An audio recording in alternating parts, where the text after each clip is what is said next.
Hello everyone, and welcome to this week's edition of the Ratliff Mandolins weekly production diary series. If you've been following the series, and especially if you've watched last week's episode, you know that we put the strings on, hardware and the strings on Mandolin number 1 last week, tuned it up and played it. Now, what you didn't get a chance to see, because it hadn't happened yet, was the final disposition of Mandolin number 1. And that is that the customer who lives in Kentucky came down to the shop here.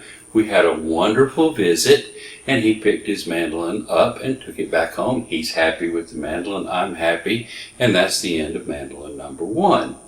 But because last week's video focused on number 1 exclusively, what you didn't get to see was all of the work that had been done on the rest of the mandolins in the batch that week. And of course, this week's video, the one you're watching right now, is going to focus on the work that was done in the last 5 or 6 days here.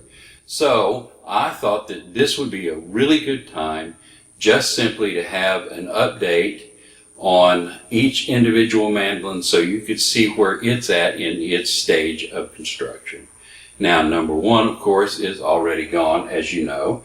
Number 2 is in that room right there. So if you'll follow me, I'll share number 2 with you. Number 2 is an R5 Country Boy. It is completely finished as far as the finish work goes. And it is a nice earthy orange sunburst.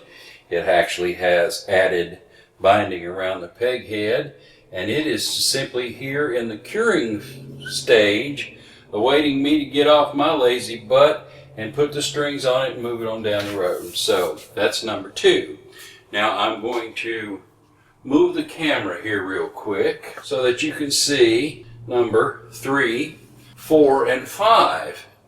Number 3 is an F-style Country Boy, and number 4 is an A-style Country Boy. And they have everything glued on them. They're completely assembled, and they're ready for the process, the sanding process and everything, to get them ready to shoot finish on. So they're basically just awaiting finish prep and the finish. Number 5 here is an R5 master model. So it has yet to have the binding put around the peg head and the inlay there, and that's all it needs to be, basically in the same stage as these 2 right here. So now let's move into the other room and get number 6. We find number 6 in the prop bar deck. It's had the fretboard glued on, and at the moment it's having the peg head overlay glued on.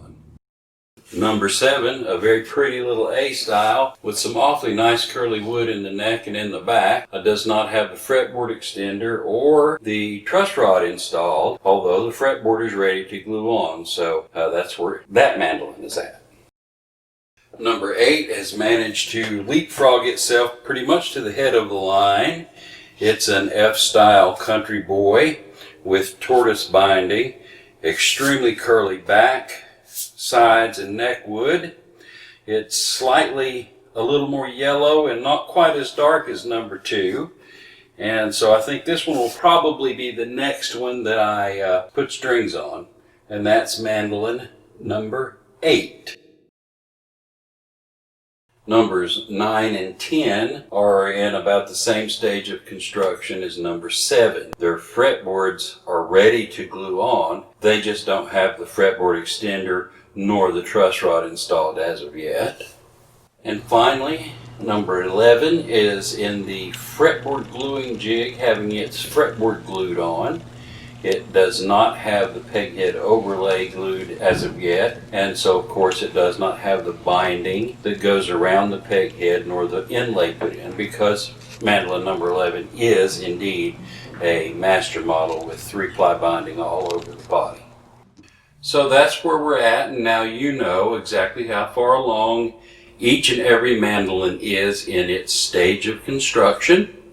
I'd like to thank you for watching all the way to the end and invite you to come back each and every week for a new episode here at the Ratliff Mandolins weekly production diary series. So we'll look for you in the future. Hit the like and subscribe button, and we'll see you on the next one. Thanks a lot.